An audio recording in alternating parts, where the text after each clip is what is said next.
Alangkah kejinya bekalan itu, alangkah jauhnya perjalananmu, alangkah lamanya aku berjumpa kematian. Ni mengeluhnya Sayyidina Ali. Nah, ada sebuah syair yang disebahkan kepada Ali. Apa lagi syair itu? Bin Abi Talib katanya, kita tempat tinggal bagi seorang selepas kematian. Tiada tempat tinggal bagi seorang selepas kematian. Di dunia ni tak ada dah. Mati aja tuan-tuan, tak ada orang akan simpan dalam rumahnya. Kecuali kalau dia awet lah. Macam Filipina apa? Ferdinand Marcos. Ferdinand Marcos tuan-tuan, dia diawet. Ingat nak, orang yang zalim masa hidup dunia, Tuhan tak akan terima bumi. Bumi tak akan terima dia. Contohnya Firaun. Sampai sekarang ada mayatnya. Orang yang buat zalim masa dunia. Contohnya apa? Namrud, ada tempat dia. Tuan-tuan, contohnya apa lagi? Mustafa Kamal Ataturk. Dia tuan-tuan diceritakan ketika dikebumi di masjid, loji masjid tuan-tuan pecah, tolak jenazah dia timbul semula. Lalu dia orang buat macam mana? Dia orang konkritkan dia. Konkritkan jenazah dia tu, letak di monumen. Sebab apa? Sebab azan tak boleh dalam bahasa Arab ketika dia jadi presiden ataupun Perdana Menteri, presiden Turki. Azan tak boleh bahasa Arab, Quran tak boleh bahasa Arab. Ni semua ditukar. Sampai macam itulah. Dia buat zalim. Siapa saja yang sebut Islam, habis. Janggut tak boleh simpan. Masa dia memerintah, janggut tak boleh simpan ni. Kalau simpan, kena tangkap. Tu punya dahsyat. Dia mati macam mana? Satu pagi tu, ketika dia tengah minum, tiba-tiba dengar azan, dikatakan dia hantar kereta kebal tembak masjid, berkecai masjid. Punya zalimnya. Orang yang zalim, bumi takkan terima.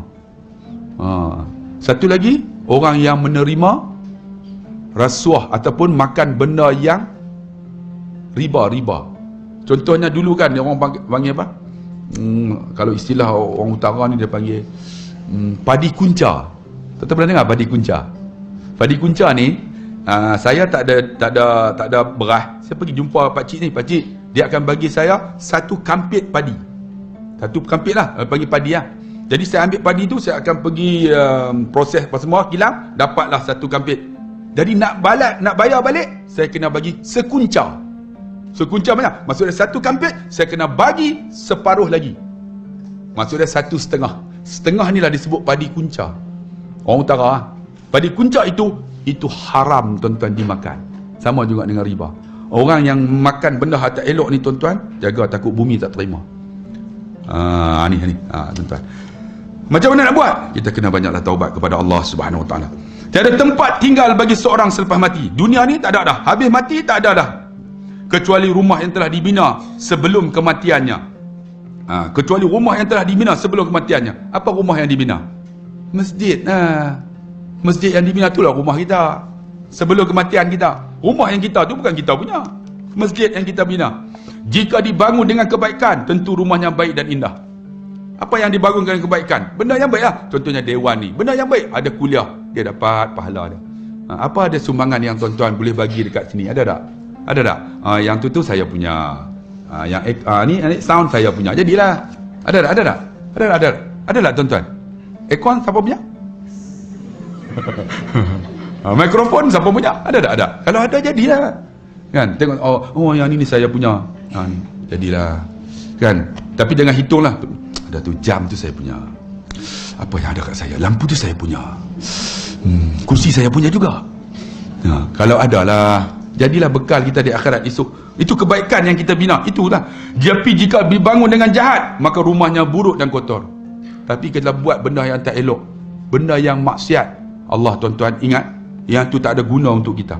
Tapi kita takut tuan-tuan, benda yang maksiat kita buat ni orang akan ikut, kita akan dapat juga tuan-tuan habuan kita di akhirat esok. Harta yang kami timbun ternyata hanyalah untuk ahli waris lah. Mati tuan-tuan, harta kita waris lah. Kan? Mati waris. Tinggal 30,000 agak-agak tuan-tuan. Anak kita nak ingat tak 10,000 nak buat upah haji kita? Belum tentu. Belum tentu. Kan? Ni 30,000 dia boleh faraid dulu.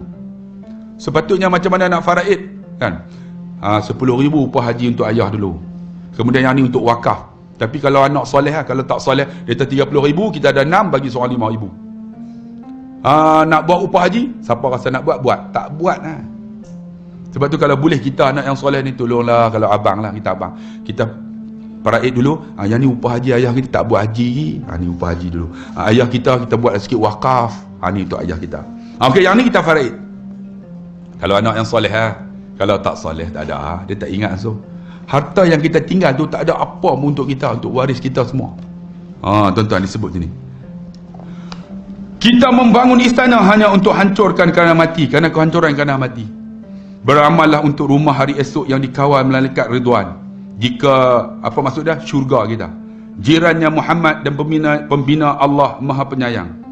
Istananya daripada emas dan lantainya harum bagaikan minyak kasturi. Ini cerita tentang syurga ni. Sedangkan zahfaran adalah tanaman yang menghiasi sekelilingnya. Tuan-tuan tahu zahfaran apa dia? Zahfaran ni kalau orang duduk kedai mamak, kan nasi tu orang panggil nasi hujan panas. Kan? Yang kuning-kuning tu kan. Sebenarnya itu bukan original. Yang original tuan-tuan, zahfaran yang terbaik di Turki. Turki adalah zahfaran terbaik.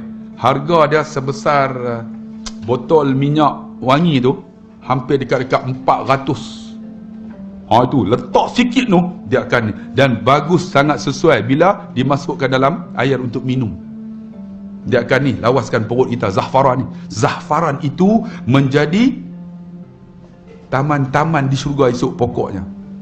Dia ambil daripada stigma flower tu, bunga kan. Imam Muslim dalam kitab sahihnya meriwayatkan katanya, menjelang kematian Amr bin As, dia menangis tanpa henti. Ini kita dah cerita dah, kita ulang balik. Kita baca Bilakah lagi manusia akan menangis jika tidak menangis pada ketika itu? Bilakah lagi dia bersiap sedia menghadapi kematian ini? Bilakah lagi dia akan menyesal jika tidak menyesal pada saat-saat menggerunkan itu? Ini kata Amr al-As. Ketika sedang menangis, puteranya Abdullah datang menghampirinya. Abdullah bin Amr al-As, di antara muhaddisin, orang yang menghafal hadis. Abdullah bin Amr, orang yang disebut muhaddisin ni, dia menghafal 300,000 hadis. Itu muhaddis 300,000 tuan-tuan. Kita berapa? 300,000 muhaddis. Dia berkata, kata Abdullah bin Amr, wahai ayahku, wahai Amrulah, bukankah kamu sudah beragama Islam? Kita buat apa duk menangis? Dia kata, Amru, hang ni Islam, kamu ni Islam. Bukankah kamu sudah berhijrah? Tidakkah kamu yang bersama dengan bukan Nabi? Dia masuk Islam ni ketika Fathul Mekah. Bukankah kamu pernah dilantik Rasulullah sebagai pemimpin pasukan perang kaum muslimin? Amr al-As ni hebat, dia membuka Mesir. Ni anak dia lah, hiburkan dia. Bukankah kamu telah berjaya menakluk negeri Mesir? Ni dia kata dekat Amr al-As. Amr al-As memaling wajahnya ke arah dinding. Amr ni pusing kat dinding, dia tak tengok wajah anak dia. Dan kemudian terus menangis, teriak lagi, menangis lagi. Tidak lama kemudian dia kembali menghadap wajahnya ke orang-orang yang berada di sekelilingnya. Baru dia tengok. Dia berkata apa? Sesungguhnya aku telah melalui fasa kehidupanku dalam 3 period, 3 fasa. Yang saya cerita tuan-tuan kan. Kata Amr al-As, 3 fasa. Fasa yang pertama apa? Semasa jahiliah dahulu, aku tidak mengenal sama sekali Islam. Orang yang paling aku benci ketika itu ialah Rasulullah. Aku benci sungguh sebelum aku masuk Islam. Sekiranya aku mati pada saat itu, pastilah aku termasuk penghuni neraka. Kalau aku mati masa tu, jamin neraka, dia tak. Aku benci Nabi, dia tak. Kemudian aku memeluk agama Islam. Aku masuk Islam. Aku mendatangi Rasulullah SAW di Madinah. Sebaik saja baginda menghulurkan tapak tangannya membai'ah aku. Dia masuk tuan-tuan, duduk dengan Nabi. Dia kata apa? Baginda menggenggam erat tanganku dan bersabda, ada apakah denganmu wahai Amru? Wahai Amru lah.